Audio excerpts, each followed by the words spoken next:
पूजे आम आदिवासी जंगल रखवाला रे।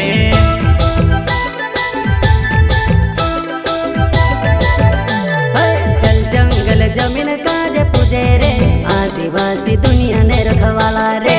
बाप देव खतरी काज पूजे रे आदिवासी सबसे निराला रे।